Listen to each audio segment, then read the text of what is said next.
धन्यवाद सर. छान समीक्षण आपण या ठिकाणी केलं. यानंतर सन्माननीय रंगनाथजी पठारे साहेब यांचं आपल्याला भाषण ऐकायचं. तत्पूर्वी संयोजकांकडून आलेली एक सूचना की या ठिकाणी हा कार्यक्रम संपल्यानंतर सर्वांच्या अल्पोपहारासाठी खिचडीची व्यवस्था केलेली आहे, त्याचा आस्वाद सर्वांनी घ्यावा. मी विनंती करतो प्राध्यापक रंगनाथ पठारे सर यांना आपण आपल्या अमोघ वाणीतून या ठिकाणी साहित्य रसिकांना ही मेजवानी द्यावी. सन्माननीय रंगनाथ पठारे सर.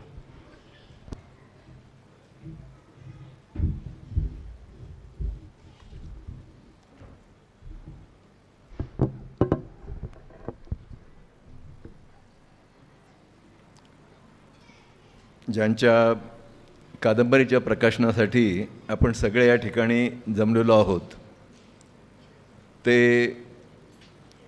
माझे मित्र आणि मराठीतील एक मान्यवर लेखक, ते विनोदी अंगाने स्वतःबद्दल काही म्हणत असले तरी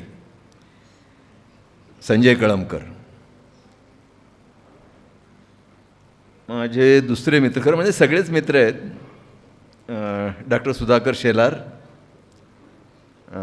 इथल्या साहित्य परिषदेच्या शाखेचे अध्यक्ष श्रीयुत मरकड, मान्यवर अभिनेते मोहनीराज गटणे, या पुस्तकाचे प्रकाशक बाळासाहेब घोंगडे, मराठीतील श्रेष्ठ प्रकाशिका कवी सुमती लांडे, अनेकांचं नामोल्लेख करता येतील, पण बंधूंनो आणि भगिनींनो, पहिल्यांदा एक गोष्ट मला इथं जी जाणवते ती सांगतो की प्रकाशनाच्या कार्यक्रमाला एवढी गर्दी मी महाराष्ट्रात कुठेही पाहिलेली नाही. पण आता एक गोष्ट लक्षात घेतली पाहिजे की ही गर्दी फक्त मराठी साहित्याच्या प्रेमापोटी जमलेली आहे का, की संजय कळमकरांच्या प्रेमापोटी जमलेली आहे? ह्या प्रश्नाचं उत्तर आपण शोधायचा प्रयत्न केला तर दुसरा जो मी पर्याय सुचवला तो जास्ती बरोबर आहे. आणि याचा अर्थ सरळ असा आहे की संजय कळमकर हे माणसांना कसे आणि किती प्रकारे जोडणारे आहेत हे आपण लक्षात घेतलं पाहिजे. हा माणसांना जोडणारा माणूस आहे.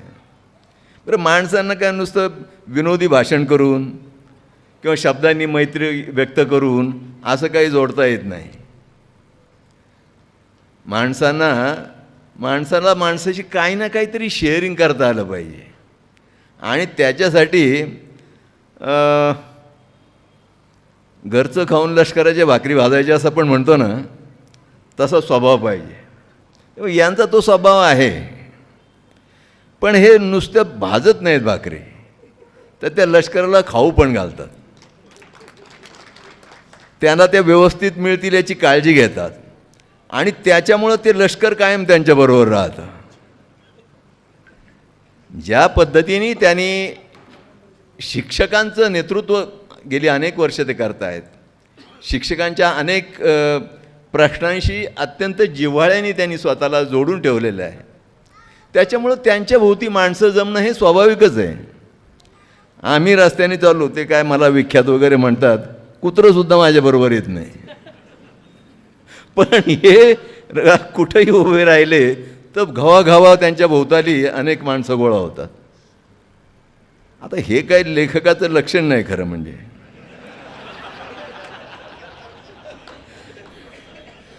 कुत्रंसुद्धा न येणं हे लेखकाचं लक्षण आहे. पण असं असून सुद्धा संजयने अतिशय उत्तमोत्तम कादंबऱ्या लिहिलेल्या आहेत. या गोष्टीचं मला खरोखरीच आश्चर्य वाटतं. हे एकाच माणसामध्ये परस्पर विरोधी गोष्टी कशा काय बसू शकतात? खरं म्हणजे त्यांनी अतिशय प्रेमाने उल्लेख केला, हे ब्लर्ब मी लिहिलं आहे असा. मी या ब्लर्बमध्ये संजय कळमकरांच्या अनेक अनेक गुणवैशिष्ट्यांचा उल्लेख केलेला होता, तो त्यांनी कापून टाकला. आणि कादंबरीविषयी मी काय म्हणायला पाहिजे याचा अंदाज घेत काही जरा काय म्हणायचं त्याला काही मजकूर टाकला. खरं म्हणजे महाराष्ट्रामध्ये कोणताही प्रकाशक किंवा संपादक अशी हिंमत निदान माझ्या बाबतीत करू शकला नसता. पण आता हे लेखक आणि ते प्रकाशक हे दोघंही माझे इतके जवळचे मित्र आहेत की मी काय म्हणू शकेन याचा त्यांना अतिशय बरोबर अंदाज होता आणि त्यांनी जे काही केलं ते योग्यच केलेलं आहे. काय आता हे कादंबरीत काय आहे हे शेलार सरांनी अतिशय उत्तम सांगितलेलं आहे. मला स्वतःला असं वाटतं की लिहिण्याची जी गोष्ट आहे ना ही खरं म्हणजे त्यांनी फार लवकर लिहिलं आहे. कोविडच्या साथीच्या काळातून आज आपण अजूनही जातच आहोत. आपण उल्लेख केलात वुहानला काय झालं वगैरे, जगात काय झालेलं आहे हे सगळ्यांना माहिती आहे. पण त्याच्याविषयी ठाम अजून काही सांगता येईल अशी परिस्थिती नाही. पण एक कॉन्स्पिरसी थिअरी जी आहे तिच्यानुसार एक मांडणी अशी आहे आणि ती बऱ्यापैकी तिला बळकटी येईल अशी परिस्थिती आहे की जगातल्या काही मोजक्या म्हणजे साधारणतः 15-20 भांडवलदारांनी 15-20 श्रीमंत माणसांनी ठरवून ही कॉन्स्पिरसी केलेली आहे. आणि याच्यामध्ये फार प्रसिद्ध लोकांची नावं आहेत. ज्या बिल गेट्सचं आपल्याला सगळ्यांना नाव माहिती आहे, जो ज्या मायक्रोसॉफ्ट कंपनीचा संस्थापक सर्व आहे, ज्याची अमेरिकेमध्ये नुसत्या अमेरिकेमध्ये युनायटेड स्टेट्स संयुक्त संस्थानामध्ये साधारणतः काही लाख एकर जमीन आहे. अरे आपली 100 एकरवाला म्हणजे केवढा मोठा शेतकरी आहे तो. काही लक्ष 25 लाख एकर म्हणजे त्याच्या जगातला सर्वात श्रीमंत माणसांपैकी तो पहिला दुसऱ्या नंबरचा वगैरे असा तो आहे. तर ह्या माणसाचा त्या वुहानची जी लॅब आहे ती त्याच्या मालकीची आहे असं सांगितलं जातं. परवाच मेधा पाटकरनी विधान केलं त्या प्रकारचं.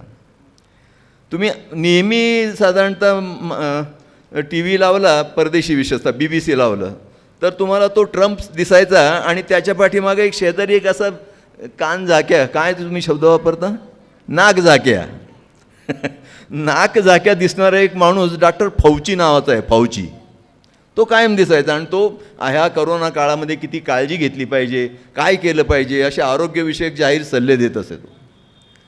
ह्या माणसाची सुद्धा प्रचंड मोठी गुंतवणूक ह्या कॉन्स्पिरसीमध्ये आहे. अशी आणखी नावं सांगता येतील. संपूर्ण पृथ्वीवर संपूर्ण जो हा आपला उपग्रह आहे याच्यावरच्या सर्वसामान्य माणसांचं आयुष्य यांनी वेठीला धरलेलं आहे हे आपल्या लक्षात येत नाही. आणि हे कधीपासून चालू आहे तुम्हाला जर बारकाईने तुम्ही जर अभ्यास केला तर 2014 पासून या दृष्टीने सगळी तयारी चालू होती. तुम्ही बघा की साथ आल्यानंतर सगळ्या ज्या गोष्टी आहेत त्या रेमडेसिवीर पासून तर ते अगदी मास्कपर्यंत हे सगळं तयार होतं. सगळ्या प्रकारची औषधं, सगळ्या प्रकारचे ड्रेस, ते काय मागाशी आपण उल्लेख केला प्लॅस्टिक, संपूर्ण प्लॅस्टिकमधून येणं जाणं हे कादंबरीत पण आहे. तर हे सगळं मास प्रोडक्शन जगभरातल्या अनेक ठिकाणी हे आधीच सुरू झालेलं होतं. आणि ज्या वेळेला ती साथ आली त्यावेळेला ते सगळीकडे डिस्ट्रीब्युशन त्याचं झालं. ज्याच्याकडे पैसा आहे ते झालं. रेमडेसिवीरची जी बाटली आहे ती साधारणतः एक 2-3 हजारला मिळते, जी 50,000 पाऊण लाख रुपयापर्यंत लोकांनी पैसे घातले त्या सगळ्या याच्यामध्ये घाबरून. तर हे अतिशय विराट असं स्वरूप आहे.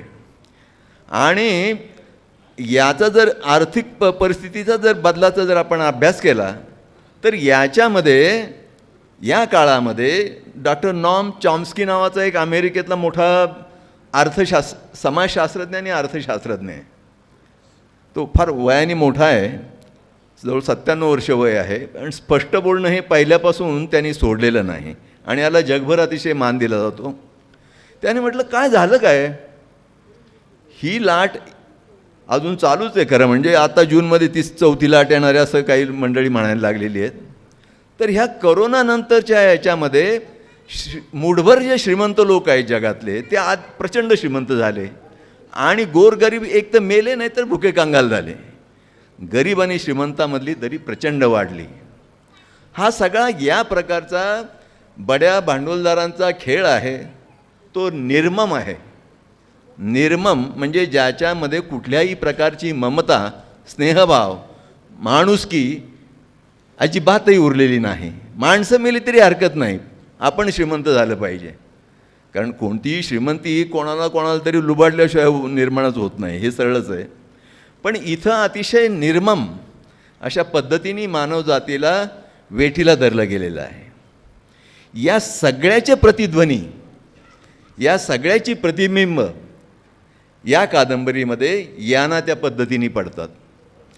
या कादंबरीच्या रचनेची आणखीन एक गोष्ट मला फार वेधक वाटली. काय असतं की तुम्हाला जगण्यातलं काही सत्य समजावून घ्यायचं असेल, त्याच्या जवळ पोहोचायचं असेल, तर तुम्हाला टोकाला जायला लागतं. अगदी मध्यभागी अगदी सुरक्षित राहून तुम्हाला काही सापडत नाही.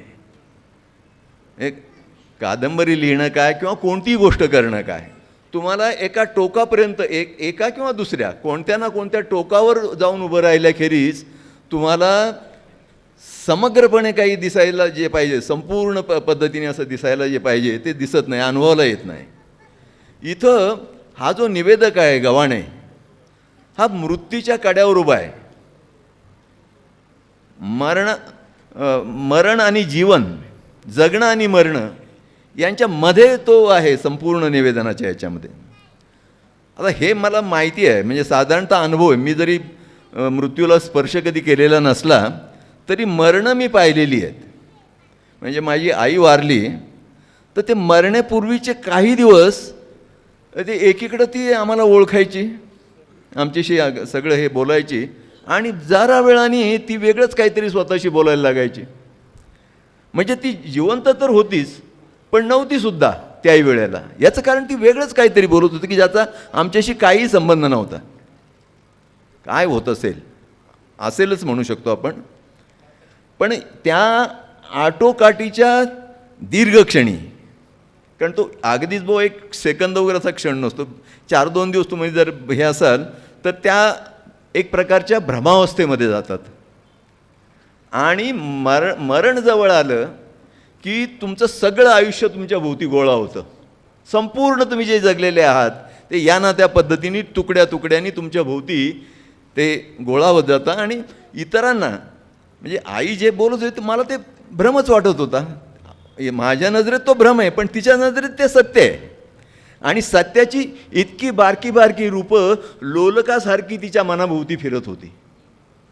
तर नेमकं या प्रकारचं जे जो अनुभव आहे, एकीकडं मृत्यूच्या क्षणाला तो सामोरं जातोय आणि त्यावेळेला त्याचं अख्खं जगणं जे आहे त्या या ना त्या पद्धतीने तुकड्या तुकड्यांसारखं त्याला आठवतंय. आता हे लिहिताना यांनी असा काय विचार केला असेल असं मला वाटत नाही, पण हे अशा गोष्टी ह्या आपल्या नकळतच होत असतात. आणि ह्या कादंबरीचं सगळ्यात महत्त्वाचं यश जे आहे ते आहे असं मला वाटतं. कोरोनाच्या सगळ्या काळाला आपण सगळे सामोरे गेलो आहोत, जात आहोत. माणुसकी, माणसांचं स्वतःविषयीचं एकमेकांविषयीचं प्रेम, अगदी सख्या नात्यातलं एकमेकांविषयीचं प्रेम, ही सगळी पणाला लागल्याचा हा काळ होता. मग अशी उल्लेख झाला की आणि गडाख पाटलांनी गेला की अनेकांच्या बाबतीत असं झालं की वडिलांचं अंत्यविधी करायला जाण्याची परवानगी नाही किंवा हिंमत नाही, आपल्याला झालं तर काय. इतक्या वाईट मनस्थितीमध्ये आपण लोक त्यातून गेलो आहोत, त्या सगळ्याचा अनुभव घेतलेला आहे. आणि माणुसकी, माणसातलं प्रेम, नातेसंबंध या सगळ्यांची नव्याने तपासणी करायची, नव्याने बांधणी करायची वेळ आलेली आहे. या प्रकारची महामारी ही कधी असं म्हणतात शतकातून येते. बिल गेटने असंच बाकीच सांगितलेलं आहे, परवा केलेलं आहे भाषण करताना, की नजीकच्या काळामध्ये लगेचच त्याच्यापेक्षा भयंकर महामारी येण्याची शक्यता आहे. म्हणजे त्यांनी त्याची तयारी करून एखाद्या ठेवलेली असेल.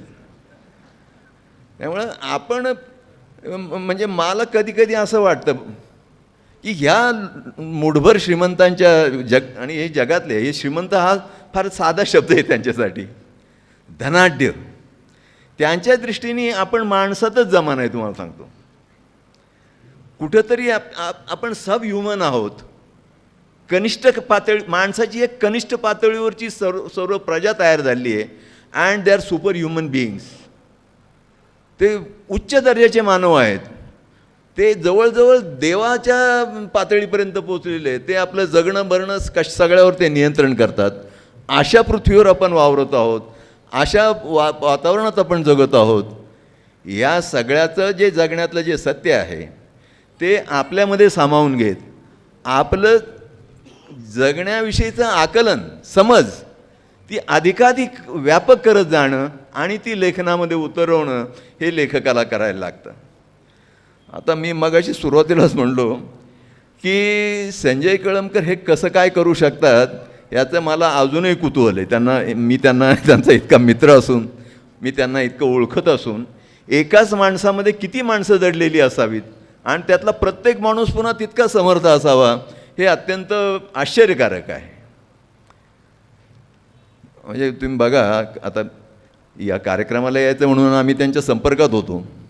ते काल इस्लामपूरला एका कार्यक्रमाला गेले होते आणि इस्लामपूरवरून रात्री 10-10:30 वाजता इथं आले.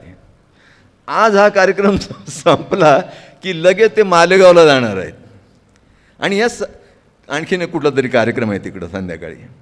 आणि ह्या सगळ्या ह्याच्यामध्ये हल्ली आता विज्ञानाने, टेक्नॉलॉजीने, विज्ञानापेक्षा तंत्रज्ञानाने ही सोय केली आहे की मोबाईल तर असतोच. त्यामुळे हजारो कार्यकर्त्यांशी, मित्रांशी संपर्क, प्रत्येकांचे काही प्रश्न, सुखदुःख जे काय असेल ते सतत करत राहणं आणि हे सगळं करताना पुन्हा हे असल्या पुस्तक लिहिण्याच्या भानगडीत पडणं, हे दिस इज सुपर ह्युमन. हे खरोखरीच आश्चर्यकारक आहे. आणि आता सुमतीबाई म्हटल्या तसं आहे, हे सगळं करताना कुठेही वेदना नाही तर आमचं बघा कायम गंभीर. सुदैवाने असं आहे की मी रस्त्याने चालतो, मला कोणी साहित्यिक वगैरे काय म्हणत नाहीत, कोणाच्या मनातही येत नाही. हे तर फार आर्मी पर्सनल असेल किंवा रिटायर्ड पैलवान असेल असं वाटतं ते. ते चांगलं आहे, म्हणजे त्या कवचाखाली आपल्याला सुरक्षित राहता येतं. पण यांचं वैशिष्ट्य असं की यांना कुठल्याही कवचाची गरज नाही आणि इतक्या प्रकारे इतक्या क्षेत्रामध्ये, आता आपण त्यांच्या विनोदी कथा ऐकल्या असतील, अनेक टी व्हीवरचे अनेक कार्यक्रम पाहिले असतील, त्यांचं लेखन वाचलं असेल आणि ह्या प्रत्येक क्षेत्रामध्ये अतिशय जोरकसपणे हात चालवण्याची क्षमता असलेला असा हा माणूस आहे. आणि हा पुन्हा माणसातला माणूस आहे, आमच्यासारखा माणूस घाणा माणूस नाही. तर हे आश्चर्यकारक आहे. आणि त्यामुळं या प्रकारे जगण्यासाठी एक प्रकारच्या लोकविलक्षण असं जगण्यासाठी आणि लेखनासाठी मी त्यांना अंतःकरणापासून शुभेच्छा देतो. आपण सर्वजण त्यांचे मित्र आहात, सतत त्यांच्या पाठीशी राहा, म्हणजे ते आणखीनच बलदंड होतील आणि आपल्याला आणखीन काही चांगलं वाचायला मिळेल, तशी मी आशा करतो आणि थांबतो. धन्यवाद. धन्यवाद सर. आपण खूप छान बोललात, सरांविषयी बोललात, सरांच्या पुस्तकाविषयी. धन्यवाद. यानंतर सरांवर प्रेम करणारे त्यांचे मित्र प्राध्यापक डॉक्टर संदीप सांगळे, जे पुणे विद्यापीठ अभ्यास मंडळाचे सदस्य देखील आहेत, ते या ठिकाणी उपस्थित झालेले आहेत. त्यांचा छोटासा सन्मान या ठिकाणी केला जातो आहे. सन्मान करण्यासाठी मी सन्माननीय बंडू जपकर सर आणि संजयजी धामणे सर यांना विनंती करतो व्यासपीठावर या आणि प्राध्यापक डॉक्टर संदीपजी सांगळे सरांना विनंती करतो कृपया सन्मान स्वीकारण्यासाठी आपण व्यासपीठावर या. दरम्यान बाहेर एक MH16 AT 1479 नावाची गाडीमुळं ट्रॅफिक पॅक झालेले, ती कोणाची असेल त्यांनी काढून घ्या. सर, कांडके सर आणि जोशी सर या तिघांनी होऊन या कार्यक्रमाला जो रस या कार्यक्रमात दाखवला, मी त्यांचे आभार मानतो. तिघही एक्सपर्ट आहेत. त्यांच्या कोचिंग क्लासेसच्या कार्यक्रमाला मी नेहमी जात असतो आणि आता तिघही एकत्र आलेले आहेत, म्हणजे IPLची टीमच झालेली आहे. तर हे माझं कर्तव्य आहे की या मित्रांचा निश्चितपणे तुम्ही फायदा घ्या. त्यांच्याकडे खूप चांगले डॉक्टर्स घडून गेलेले आहेत, परंतु नीतिमान डॉक्टर्स घडायचे असतील तर तेही त्यांच्याकडे घडतात की कोरोना आला तरी निश्चितपणे त्या काळात ते मदत करतील. म्हणून या ठिकाणी आलेल्या सर्व फलटणहून आमचे काही प्राध्यापक मित्र आलेत, पुण्याहून आलेत, मी सर्वांचं मनपूर्वक आभार मानतो. आभार तर मानले जातीलच. आणि महाशिवरात्र आहे त्यामुळे फराळाची म्हणजे काही मित्र म्हटले म्हणूनच महाशिवरात्र निवडली तसंही समजा, परंतु निदान ते येतं ते म्हणून आपण सर्वांनी अजिबात तसं न जाता त्याचा लाभ घ्यावा अशी मी विनंती आपल्याला करतो. धन्यवाद सर. यानंतर या कार्यक्रमाचं अतिशय उत्कृष्ट सूत्रसंचालन करणारे आमचे मित्र प्राथमिक शिक्षक आहेत भाऊसाहेब नगरे सर यांचा व्यासपीठाने या ठिकाणी सन्मान करावा अशी मी विनंती करतो. भाऊसाहेब नगरे सर. यानंतर आभार प्रदर्शनासाठी मी आमंत्रित करतो शब्दगंधचे सुनील गोसावी सर यांना की आपण आभार प्रदर्शन या ठिकाणी करावं. माननीय सुनील गोसावी सर. त्याची गोष्ट या पुस्तक प्रकाशन समारंभानिमित्त उपस्थित असलेले माननीय डॉक्टर रंगनाथजी पठारे, माननीय शशिकांतजी गटणे, मी मेलो त्याची गोष्ट उलगडून दाखवणारे प्राध्यापक डॉक्टर सुधाकरजी सेलार, नामदार शंकररावजी गडाखसाहेब, सुमतीताई लांडे, प्राध्यापक मेधाताई काळे, चंद्रकांतजी पालवे, बापूसाहेब भोसले, प्राचार्य जी पी डाकणे, प्राचार्य चंद्रकांतजी भोसले, त्याचबरोबर प्राध्यापक डॉक्टर संदीप सांगळे, दशरथजी खोसे, संजयजी कळमकर यांच्यावर प्रेम करणारे सर्व शिक्षक मित्र, त्याचबरोबर साहित्यिक, पत्रकार, प्राध्यापक आणि विविध संस्थांचे प्रतिनिधी, विविध वृत्तपत्रांचे प्रतिनिधी, वृत्तवाहिन्यांचे प्रतिनिधी, महाराष्ट्र साहित्य परिषदेचे सर्व सभासद, शब्दगंध साहित्य परिषदेचे सर्व सभासद, या सर्वांचं आणि उपस्थित आपणा सर्वांचं मी हार्दिक आभार मानतो. धन्यवाद. धन्यवाद सर. या ठिकाणी काही वैयक्तिक सन्मान सरांचे होणार आहेत. सर्वच उपस्थितांना मी धन्यवाद देतो आणि अल्पोपहाराची सोय केलेली आहे त्याचा आस्वाद घ्यावा अशी विनंती करतो. या ठिकाणी चिचोंडी पाटील ग्रामस्थांच्या वतीनं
आलेल्या सर्व अतिथींना विनंती आहे की आज महाशिवरात्रीनिमित्त जे फराळाचं या ठिकाणी आयोजन केलेलं आहे त्याचा लाभ सर्वांनी घ्यावा ही पुन्हा एकदा संयोजकाच्या वतीने विनंती करण्यात येत आहे.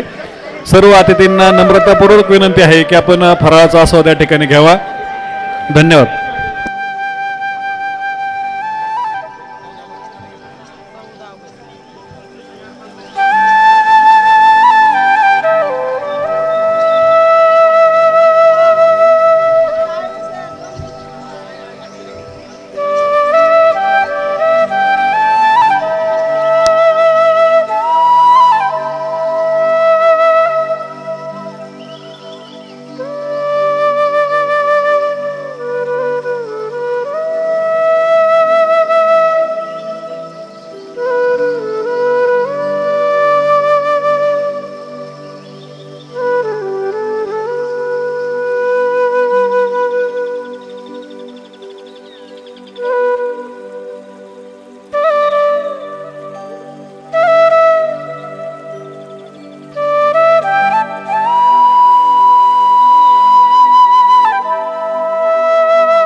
ज्या बंधू भगिनींनी सत्कार झालेला आहे त्यांनी कृपया स्टेजच्या खाली यावं. इतर मान्यवरांनाही सरांचा सत्कार करायचा आहे, त्यांच्यासाठी थोडी जागा उपलब्ध करून द्यावी. सर्वांना कृपया कळकळीची विनंती.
आलेल्या सर्व अतिथींना विनंती आहे की आज महाशिवरात्रीनिमित्त जे फराळाचं या ठिकाणी आयोजन केलेलं आहे त्याचा लाभ सर्वांनी घ्यावा ही पुन्हा एकदा संयोजकाच्या वतीने विनंती करण्यात येत आहे.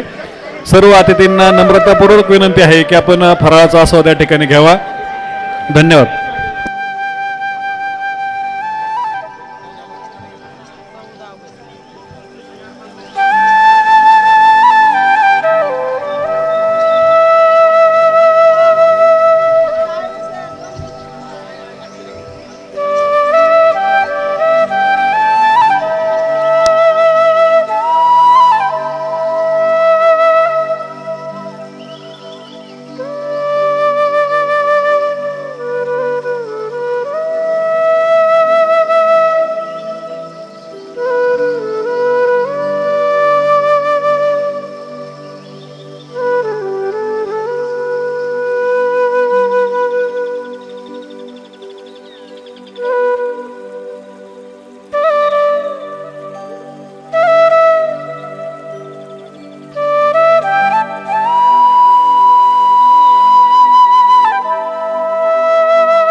ज्या बंधू भगिनींनी सत्कार झालेला आहे त्यांनी कृपया स्टेजच्या खाली यावं. इतर मान्यवरांनाही सरांचा सत्कार करायचा आहे, त्यांच्यासाठी थोडी जागा उपलब्ध करून द्यावी.